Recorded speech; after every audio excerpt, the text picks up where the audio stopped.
So I think my last infertility update was November, and I had just done round one of Clomid, and I talked about I was going to be doing round 2. But then once round 2 was over, I didn't post an update for round 2 because it was kind of uneventful. So I figured I would post rounds 2 and 3 at the same time, like in one video. But then we found out about my husband's brain tumor, so I never sort of got around to filming an infertility update. And I know that a couple of you guys have asked about an update specifically, so I did want to put one out there, even though it's been 6 months, I think, since my last one. But now that everything's kind of like slowed down, I have a minute to, you know, get my updates back out there. So I think I remember pretty much everything about what happened. Like I said, round 2 was kind of uneventful. So round 2, I think I just finished a round in October. I'd started my first round in October, and then I think it ended the 2-week wait period where I was waiting for my blood test to find out if I'm pregnant or not. Happened sort of like the first 2 weeks of November, and then by the time that I posted my first Clomid update, I had started round 2. So the issues with round 1 were timing. I'd ended up ovulating before we even got to my Ovidril, which is the trigger shot. So round 2 was actually going to be around the time of Thanksgiving, so I knew that timing again was going to be an issue, and I was like worried that we were going to go through all the same, I guess, like hoopla of the first round. I am going to post the links to the other infertility videos I've done, specifically the kind of infertility we're dealing with and like our history so far, just because it's a lot. So if you are unfamiliar with my infertility story, I'm going to leave all the links down below, so you can catch up. I mean, there's a lot of video to watch, but basically the basis of it is I have PCOS, and I found out my tubes were blocked on top of the PCOS, and then my husband has he has hormone imbalance due to pituitary tumor. Due to the pituitary tumors he's had has sort of like blocked out his function of the pituitary, so the hormones that he needs to, you know, produce sperm and whatever aren't there naturally, so he's been on HCG and HMG to help get those things back. So we got those things back, but then we were still having an issue, so that's when we found out that I had an issue. Okay, so that's like the short version of the story, so I'll leave the rest down below if you want to watch that. But so round 2, I think around the time that I was supposed to do like the trigger shot was when Thanksgiving was going to be, so we were working out, or when I went in and I found out that the doctor's office was going to be closed for a certain amount of days, I was like, okay, so what do we do now? Because I don't want to have wasted this round like we wasted round 1, where I basically was on Clomid for no reason because everything was just sort of off. So the only other thing, so the first round I was on 50 milligrams once a day, or not once a day, but for the 5 days that they make you take it, I was on 50 milligrams, and I was like a complete mess. Like, I was not myself. I was like, it was just, I was weird. So they did find out, or they did determine that 50 milligrams probably wasn't a high enough dose for me anyway. So they talked, so for round 2, they decided they were going to put me on 100 milligrams, which is 2 pills for the 5 days. So I don't remember dates or anything like that, but so I was on the 100 milligrams, and it was kind of weird. It's a higher dose, but I felt 0 side effects this time around than I did the first time. The first time I was like cranky, and I just was angry at everything, and I was just not myself. But the second time with the higher dosage, for some reason it had sort of like the opposite effect. Like it did what it was supposed to do, but it didn't affect my personality the way that it did the first time. And I don't know if the first time my personality was affected because they told me that it could be, and so then I just sort of like imagined in my head that I was not, you know, that it was supposed to happen that way. But I don't know, the second time around it was completely fine. I wasn't any way, I was just myself. At least, you know, I thought I was. But so they put me on the 100 milligrams for the 5 days, Then we went in the day to do the ultrasound to check, and there was one follicle, and it wasn't quite big enough to do the trigger shot. So the time that I would have come back, it would have been after Thanksgiving. So they told me, based on the size that it was, that I should do the trigger shot on the weekend, and then we would come back a couple of days later in the next week to check to make sure everything was okay. I'm having a hard time remembering all of the details, but either way, the way that it happened was we did the trigger shot when we were supposed to. I assumed I hadn't ovulated yet, and then, you know, we did everything we were supposed to after that, and then we waited the 2 weeks to do the pregnancy test, and that came back negative. So round 2 didn't work, even though we did the Ovidril. The thing about the Ovidril, I've never given myself a shot before, and I have a hard time with like needles anyway. Like, I'm very bad at blood tests. When I go in for blood tests, I get sort of panicky, and I don't know if it's like my blood sugar or something, but I like faint like nearly every time I'm in there getting a blood test. Or I don't know if it's just maybe I just don't like needles. I don't know. But the thing with the Ovidril is you need to give yourself an injection in the stomach. So I've watched my husband give himself injections like thousands of times, because he's been doing it for years since his first surgery. He gives himself the HGH and the then the HCG and the HMG. But I've never done that myself. So and it was like a baby needle too. It was like, it's super tiny. Like, it shouldn't have been a big deal, but I'm a big baby. So when I went to go do it, I like, you know that feeling like when you stand up too fast and you get like, you know, snowflakes in your eyes, or like static, you know, like static from the TV. That's what it, like, as soon as I put the needle in my stomach, like, that's what it felt like. Like, everything just started to go like fuzzy, and I got really weak, and I was like, I need to lay down. So like, I was doing this in the kitchen, and I laid down on the kitchen floor, and I told my husband, I was like, you have to finish, because I can't do it.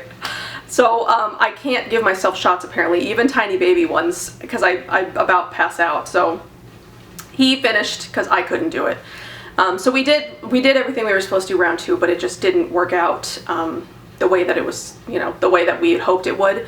So because I had reacted to the Clomid, the 100 milligrams better than the 50, they kept me on the 100 for round 3. So we did the pregnancy test, and then a couple of days later we started round 3. And I think this was the last week of December, I think it was. Well, and this time we had the issue again. We had Christmas, so Christmas and New Year's, because they're both holidays. I think they were open around New Year's, but they weren't for Christmas. I don't remember. Either way. What? What? You want to say hello? Jessie wants to say hello. Come here. Come here. Come here. Say hello. Say, I'm a big whiny baby, and I want attention all the time. Don't you? Such a brat. So we started round 3. So we started round 3, I think around either the week of Christmas or the week after. Again, I can't remember because it's been so long. But so they kept me on the 100 milligram dose. And I think I went in for 3 ultrasounds that time, because so the first time they do the ultrasound once before they start you on the Clomid to make sure that your ovaries and everything looks okay.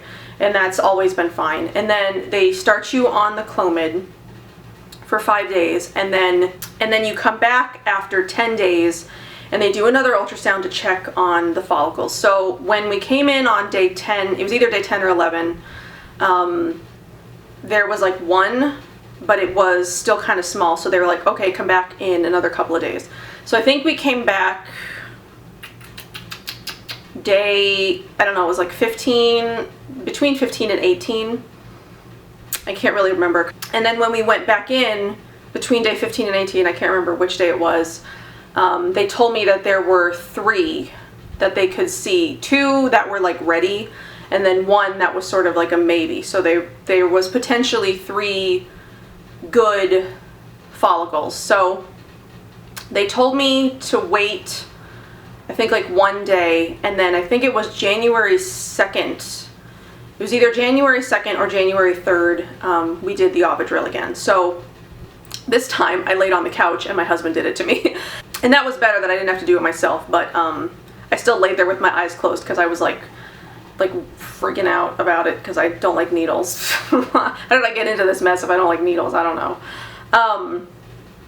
So we did the thing on we did the Ovidril on January 2nd or 3rd. I can't remember which day it was. So we had also set up an appointment with my fertility specialist. So this was before we had found out about Gilbert's tumor. So Gilbert's tumor we found out about on January 14th, which I think was a Wednesday.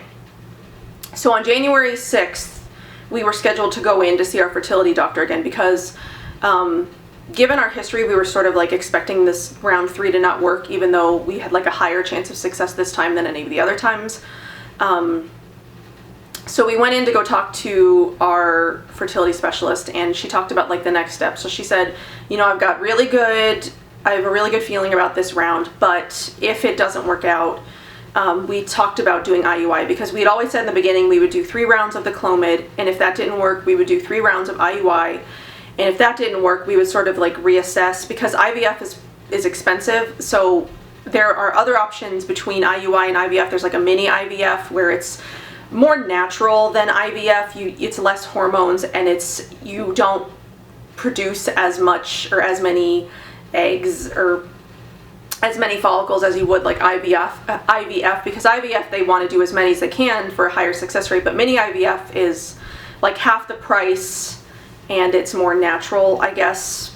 I don't know, we hadn't gotten to that point yet, but she said that there were options in between IUI and IVF if Clomid and IUI didn't work. So because as you get, you know, obviously if you're dealing with the same things, you know that as you get higher, as you reach each stage, it becomes progressively more expensive. So the Clomids, I think, was about $600 each round because we had to pay for the medicine, which was pretty cheap. I think it was like $10. I don't remember how much it was, but it wasn't very much. And then there's the ultrasounds, which they had like a package deal, at least at my fertility place, where you pay like an entire amount, and it sort of covers like the blood tests, and it covers the ultrasounds, and it covers the Clomid or whatever. But I decided to just sort of like send it through, even though my insurance doesn't cover infertility stuff. I thought they probably would cover the services, so we decided to just send each thing through individually instead of paying for like, you know, an outright, you know, like shot, like one-time thing. And they did end up paying, or the insurance did end up covering, like obviously I hadn't met my deductible, so I was still paying, but they were covering the ultrasounds, and they were covering the blood tests, and they were covering everything except the Clomid. So, I mean, we got lucky on that end that the insurance was covering it, and even by the end of the year, I hadn't still met my deductible, because we have a pretty high deductible because of Gilbert's condition. We have a catastrophic insurance plan where the deductible is high, but once you pay out the deductible, it covers 100%. So because of Gilbert's medical stuff, and he, I guess, often requires brain surgery, that's just sort of our best thing, because my other insurance plan that my work offers, it's a smaller deductible, but then you end up paying like the insurance only pays out like 80% after the deductible, which even paying for Gilbert's brain surgery at 20%, we'd be bankrupt. So it's easier just to pay the high deductible. But anyway, I got off track there. But the point is that it cost about $600 a month